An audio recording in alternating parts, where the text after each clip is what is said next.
नमस्कार। फ्रंटलाइन 24 में आप सबों का स्वागत है। मैं सुजाता। अभी हम पहुंचे हैं सरसोपाही पश्चिमी पंचायत में। यहाँ के वर्तमान मुखिया हैं राम बहादुर चौधरी। विगत ये 15 वर्षों से मुखिया हैं और इस बार फिर से चुनाव आ गया है। फिर से ये मुखिया चुनाव में लड़ रहे हैं। जानते हैं कि इनके कार्यकाल में कितना काम हुआ, इस पंचायत का कितना विकास हो सका, क्या समस्या आया। जब इनके पंचायत में हम लोगों ने भ्रमण किया तो कुछ लोगों ने इनके काम को सराहा, कुछ लोगों ने इनके काम को विरोध किया। तो जानते हैं कि किस वार्ड के जनता इनके काम से प्रसन्न नहीं है, संतुष्ट नहीं है, क्या है इसका कारण। तो सबसे पहले आपको फ्रंटलाइन 24 में स्वागत है। धन्यवाद। जी। सबसे पहले हम अपने ग्राम पंचायत के सभी मतदाता भाई बंधु को, माता बहन को प्रणाम सलाम आदाब करते हैं। और आपका क्वेश्चन क्या था? जब आपके पंचायत में हमारी टीम हम लोगों ने भ्रमण किया तो काफ़ी लोगों ने मतलब असंतुष्ट था, संतुष्ट नहीं थे आपके कार्य से, कुछ उनके समस्या थी।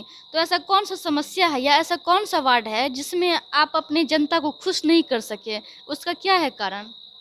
हमने तो अपने स्तर से हर एक वार्ड को, 1 से लेकर 14 वार्ड को हर संभव को खुश करने का प्रयास किया है। इसका परिणाम है जो 2 बार मेरा पत्नी यहाँ का मुखिया रहा है, इस बार मैं था एक बार, और आशा और विश्वास है कि पुनः वही जनता हमको मुखिया बनाएगा। असंतुष्ट होने का कारण है जो उन लोगों को भ्रम फैला दिया गया है, कुछ भ्रम फैला दिया गया है। जैसे मान लीजिए जिसको शौचालय मिल गया है,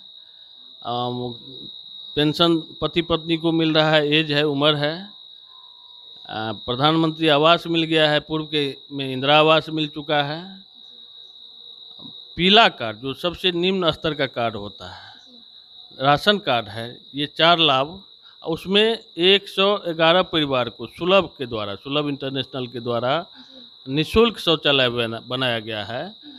वो आदमी भी कहते हैं कि मुखिया जी 15 साल में हमको क्या दिया। तो वही गरीब के लिए जो सरकार योजनाएं बनाती हैं वही योजना दिया जाता है। कोई मुखिया जी तो अपने घर से या किसी अन्य जगह से ला कर नहीं दिया है, लेकिन हमने 111 परिवार को सुलभ के द्वारा, जो शौचालय अगर अपने से निर्माण कराएगा तो कम से कम 25,000 रुपया पड़ेगा।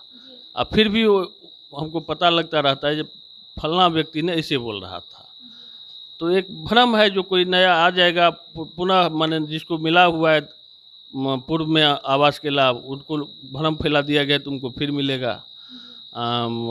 इसीलिए वो लोग भ्रम में फैल के, जैसे पेंशन 4,400 दे रहा है सरकार, लेकिन उसको विरोधी कहता है जो हम 1,000 कर देंगे। भाई प्रधानमंत्री आवास और पेंशन, इसमें कितना लाभ दिया जाएगा किस राज्य को, किस, ये राज्य सरकार और भारत सरकार तय करती है।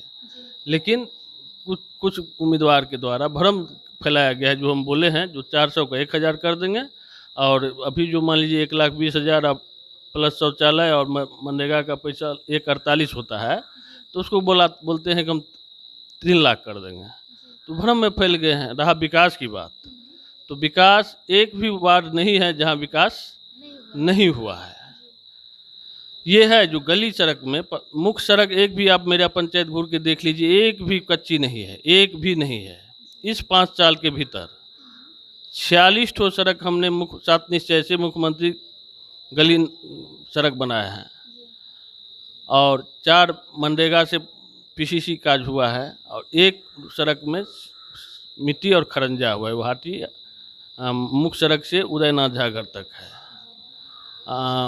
लेकिन कुछ लोग भ्रम फैला रहा है जो उदयनाथ झा का काम हुआ है खरंजेकरण, लेकिन इसका पैसा पीसीसी का भी ले लिया गया है। तो मुंह से तो लोग मान लेता है, लेकिन रिटेन में नहीं होनी चाहिए। जो रिटेन में वास्तव में उसका पैसा निकल गया है, तो आजकल हर एक योजना का या हर एक लाभ का रिकॉर्ड नेट पर में है, सरकार के पोर्टल पर है। उस पोर्टल में नहीं दिखाता है। जो मान लीजिए ये देखिए ये गबन हो गया है, एक हवा फैला दी गई है जो 15 साल मतलब बहुत हो गया। लेकिन हमको विश्वास है जो भी उम्मीदवार हैं वो कोई व्यवसायी हैं, कोई सरकारी सेवक हैं, कोई ना कोई कार्य में लगे हुए लगे हुए हैं। जी। उनके द्वारा समाज का जो सेवा हम किए हैं शायद नहीं कर पाएगा, लेकिन अपने आप को हमसे अच्छा साबित करने के लिए लगे हुए हैं। लेकिन मुझे विश्वास है कि जनता पुनः मुझे अपार मत से जिताएगा। जी, जी। इस बार बहुत सारा सरकार का बहुत सारा योजना है, जैसे राशन कार्ड हो गया, शौचालय योजना हो गया, हर घर जल सरकार का सबसे अति महत्वाकांक्षी योजनाओं में से एक है हर घर नल जल योजना। तो इस पे क्या कार्य हुआ है आपके पंचायत में, या फिर क्या इसमें समस्या आया है उभर के? जिस गांव में मुख्य गांव है इस पंचायत का सरसों गांव, जी 8 ठो वार्ड है, 5 से 12 वार्ड तक यहाँ पड़ता है। जी। वहाँ पर पीएचईडी विभाग के द्वारा काम किया जा रहा है हम्म, और कार्य में देरी जरूर हुआ है, क्योंकि उसका बहुत तरह जांच पड़ताल हुआ। फिर ये पंचायत लिया गया पीएचईडी से के माध्यम से, उसका टेंडर भी देर से हुआ। 2 साल तो कोरोना का काल बीता है, या अभी भी हम लोग कोरोना में जी रहे हैं, फिर भी चुनाव हो रहा है। तो कोरोना कारण से सभी कार्य बाधित हुआ है। और रहा जो 6 वार्ड इधर 1 से 4 और 13 से 13-14, तो 4 ठो वार्ड है मेरे पंचायत में। एक नपटोल गांव है, 1 से 4 वार्ड है, वहाँ चारों जगह पानी गिर रहा है। 13 और 14 में, 13 में पानी गिर रहा है। हाँ, ये हम कहेंगे जो पानी जो होना चाहिए गिरने का एक सिस्टम, वो सिस्टम पर अभी नहीं आया है, क्योंकि नया योजना है। टंकी चालू होता है, कहीं ना कहीं लीकेज कर जाता है, लोकल मिस्त्री नहीं है जो उसको पकड़ के ठीक करा लिया जाएगा। मिस्त्री से संपर्क किया जाता है तो थोड़ा समय लगा देता है। जब वो चलेगा, कुछ दिन चलेगा, रिपेयरिंग सब जहाँ जहाँ लीकेज उकेज हो जाता है वो ठीक हो जाएगा। तो आशा और विश्वास है जो मुख्यमंत्री जी का महत्वाकांक्षी योजना है वो सुचारू रूप से होगा, और सरसों गांव में भी सुचारू रूप से चालू होगा। एक वार्ड भूमिदाता के विरोध के कारण से 14 वार्ड में, जबकि बोरिंग हो गया है, पाइपिंग हो गया है, बहुत को नल भी लग गया है, लेकिन वो चालू नहीं हुआ है। ये सत्य बात है। आपके पंचायत में जब आप भ्रमण करते हैं तो सबसे जो समस्या, बड़ा समस्या क्या उभर के अभी तक आया है? वैसा बहुत बड़ा समस्या नहीं है, लेकिन एक छोटा सा समस्या हम उसको कहते हैं। 2020 में जब कोरोना आया और महानगर से मजदूर लौटा गांव की ओर, तो सरकार का प्रेशर था जो गांव में मजदूर को मजदूरी करवाया जाए। उसमें हम 3 पोखरा खुदाने का प्रस्ताव पहले से दिए थे। जो सरकारी प्रक्रिया में नियम होता है, जो मनरेगा का नियम है, उस प्रक्रिया में योजना खोली गई।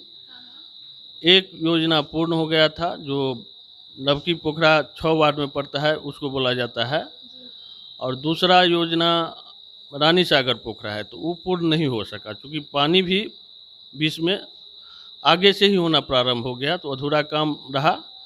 और एक योजना नवीय पोखरा है जो हाई स्कूल का है, उसमें भी काम में हाथ लगा, लेकिन पानी होने वो जंगल था, अभी भी जंगल हो गया है, लेकिन पानी होने के कारण वो काम नहीं हो सका। लेकिन मेरा जो विरोधी है, जैसे हाई स्कूल नवी पोखरा है, एक भी पैसा निकासी है, रिकॉर्ड में कोई नहीं पकड़ सकता है, लेकिन मेरा विरोधी सोशल मीडिया हो चाहे मौखिक हो, उसके द्वारा कहते हैं कि पैसा निकासी हो गया। भाई पैसा निकासी होगा तो रिकॉर्ड आप दिखाओ जनता को, वही सोशल मीडिया पर में आप रिकॉर्ड दिखाओ, सच्चाई बात सामने लाओ। वो लाता नहीं है, भ्रम फैलाता है। उस समय में आप पता कर लीजिए, मेरे गांव में जो हजारों मजदूर, जो हम लोगों के संभार से ज़्यादा हो गया, संभाल नहीं पाए, जहां 200 मजदूर का काम था वहां हजारों मजदूर आ जाना, आप सोचिए क्या होगा काम की परिस्थिति। उनको भुगतान में देरी हुआ। देरी होने का कारण कुछ विभागीय लापरवाही था। हम तो हरदम प्रेशर करते रहते थे, बात करते रहते थे संबंधित पदाधिकारी और नीचे के कर्मी से। जो नीचे के कर्मी होता है, अब मनरेगा के PRS, पंचायत रोजगार सेवक, जो भाई इसका भुगतान जल्दी करवाया जाए। लेकिन कुछ देरी हुआ तो हमने, चूँकि देरी का कारण था, जेई कुछ गलत काम करने के लिए हमको बोल रहा था, तो हमने उस करने के लिए तैयार नहीं हुए। बाद में हमको जेई को विजिलेंस के माध्यम से पकड़वाना पड़ा, और उसके बाद भी भुगतान हुआ। कम से कम 95% लोगों को मतलब 1000 मान लीजिए एक अमूनन, तो 950 लोगों को भुगतान हो चुका है। 25-50 है जो उसका बाकी है। ऐसा भी पैसा नहीं गया है। जब हम कहते हैं कि आप खाता प्रिंट करके लाओ, दिखाओ, मनरेगा के मजदूरी में 25-50 लोग लगभग बाकी है, और जिसको चला भी गया है वो भी अपने मन से या किसी के सिखाने पर बोलता है जो नहीं गया है। जब हमारे पास आता है तो हम कहते हैं जो भाई आप खाता प्रिंट करा के लाइए। खाता बोलेगा जो आपको पैसा आता है कि नहीं आया है कि नहीं आया है, लेकिन पैसा उसको आया रहता है। किसी को मान लीजिए सरकार की राशि जो होती है, जैसे कोरोना काल में भारत सरकार के द्वारा चाहे राज्य सरकार के द्वारा अनुदान दिया गया, तो लमसम एक अमाउंट होता है 500, 1000, 1500, 2000 ऐसे करके। अब मनरेगा का 12 दिन का हुआ तो 2328 रुपया पड़ता है। आप जोड़ लीजिए 194 गुने 12। अगर 6 दिन का हुआ तो 1164 रुपया होगा। आया हुआ है 1164 या 2328 या इसी तरह, जो मरीज किसी का 8 दिन रहा, किसी का 9 दिन काम रहा, तो लेकिन वो बोलता है हमरा तो सर संबंधी कोई ने कोई भेज दिया है। भाई आप पता करो मैनेजर से जाके, या आपको सर संबंधी भेजा है या मनरेगा की राशि है। ऐसा भी कुछ मामला हमारे सामने आया। फिर उनके गार्जियन को समझाए तो उन्होंने कहा कि हाँ ये आया हुआ है। तब भ्रम फैला दिया गया है। जो कोरोना काल में जो पैसा आया वो सरकार ने भेज दिया है, आपको मनरेगा का पैसा बाकी है। तो ये थोड़ा भ्रम है, कहीं ना कहीं गलत फहमी है आपके और जनता के बीच में। हाँ, ऐसा नहीं है कुछ लोगों को बाकी नहीं, कहे भी हैं आंशिक लोगों को बाकी है, जो हाँ कुछ लोगों को, जिसका संख्या बहुत नहीं है, 25 से 50 होगा, उनका भी पैसा जाएगा। तो इस बार अगर फिर से आपकी जनता आपको मत देती है, आपके पंचायत की जनता, तो आप अपने जनता के लिए फिर से क्या विकास करना चाहते हैं? पूर्व में आप 15 साल अपना आपका कार्यकाल रहा, अगर फिर से आपको 5 साल मिलता है तो क्या कुछ आप सोचे हैं कि आप अपने जनता के विकास के लिए क्या सब करेंगे? एकदम सोचे हैं जी, क्या? सबसे पहले स्वच्छता पर काम करेंगे। क्योंकि आप देखे होंगे मेरा गांव जो घूर रहे होंगे तो कहीं कहीं कचरा उचरा सब आप देखे होंगे। सीसी कैमरा लगाएंगे, कैमरा लगाएंगे जो माँ बहनों की सुरक्षा बढ़े, और जो और सरकार का निर्देश होगा वो तो काम होगा ही। पंचायती राज एक्ट के मुताबिक जो भी निर्देश होता है वही काम होता है। और जैसे शिक्षा हुआ, स्वास्थ्य हुआ, एक समस्या कब्रिस्तान का भी है। अल्पसंख्यक का तो कब्रिस्तान है, लेकिन शवदाह गृह नहीं है हिंदू समाज के लिए, तो वो भी एक समस्या इस बार चुनाव में आया है। उसको भी हम अथक प्रयास करेंगे। जो मेरे गांव में 2 फील्ड है, दोनों फील्ड युवाओं को खेलने के लायक नहीं रहा, उसको भी ठीक कराने का या काम करवाने का सरकार के स्तर से जहाँ से होगा उद्योग बढ़ा चिट्ठी पत्री दे करके। जो मेरा पंचायत मॉडल पंचायत था, इस बार चूँकि बरसात ज़्यादा हो गया है तो फील्ड में अभी भी पानी होगा, आप जाके देखिएगा तो ये सब है। मेरे यहाँ अयाची दी है, चमनिया डाबर है, उसका पर्यटक स्थल घोषणा करवाने का हर संभव प्रयास करेंगे। अब इतना ही नहीं, प्रक्रियाधीन है वो सब। चूँकि कोरोना हो गया तो इस बार 2 साल तो आप भी जानते हैं, जो 2 साल काम नहीं हो पाया कोई किसी भी तरह का, तो थोड़ा ज़रूर होगा जो इस बार काम थोड़ा कम हुआ। हमको विकास के नाम पर ही वोट मिलता है, न किसी जात न किसी धर्म के नाम पर, विकास के नाम पर। अगर विकास हम धर्म के नाम पर हिंदू समाज के लिए किए हैं तो अल्पसंख्यक समाज के लिए किए हैं। उसका उदाहरण है जो आप मेरे यहाँ ईदगाह चले जाइए, वहाँ भी आपको अच्छा देखने को मिलेगा। और कहीं सरकारी जगह है और सरकार का भवन है तो वहाँ भी आपको दिखाई देगा जो काम हुआ है। और शिक्षा और स्वास्थ्य की क्या स्थिति है आपके पंचायत में? मेरे गांव में, जिस गांव में मैं हूँ, 5 से 8 वार्ड में स्कूल भी है, मध्य विद्यालय, हाई स्कूल भी है और कॉलेज भी है, संस्कृत कॉलेज भी है। और जो 2 गांव है मेरे पंचायत के अंतर्गत, वहाँ प्राथमिक विद्यालय हाटी में 2 है, मकतब भी है, प्राइमरी लोअर का भी और मैट्रिक तक का भी जो होता है, और मदरसा। स्वास्थ्य का कोरोना काल में तो साफ खत्म हो गया था। जो यहाँ डॉक्टर थे उनको दूसरी जगह कर दिया गया था। अब पुनः यहाँ एक महिला डॉक्टर भी बैठना प्रारंभ कर दी है और एक MBBS डॉक्टर है। हम समाज से अपील करेंगे कि आपको अगर ऐसा ना हो जो आपको डॉक्टर का सुविधा लेना पड़े। अगर ऐसी बात आती है तो आप पहले वहाँ जाएं, उनसे सलाह लें, उनका दवा खाएं। अगर नहीं ठीक होता है, क्योंकि पढ़े लिखे डॉक्टर हैं, MBBS हैं, तो हमको आशा और विश्वास है जो स्वास्थ्य ठीक होगा ही। फिर भी अगर नहीं होता है तो आप गांव से कहीं बाहर जाइए। मेरा जब हमारी टीम ने या हम लोगों ने जब आपके गांव में भ्रमण किया तो कुछ लोग का मानना है जो क्या कहते हैं मर जाते हैं, उनका जो पैसा है कफन का पैसा जो लोग हैं उनको नहीं मिल पाया है, तो इसका क्या समस्या है इसमें? अब मान लीजिए हर साल में 100 लोग मरा जी और आया 50 आदमी के लिए पैसा। उदाहरण बताते हैं, उतना आता नहीं है, जी जी तो 50 को मिलेगा ना, जी 50 को तो नहीं मिल पाएगा। बिल्कुल। तो यही की समस्या है। उनको होता है जो मरा हमको तुरंत दे दिया जाए।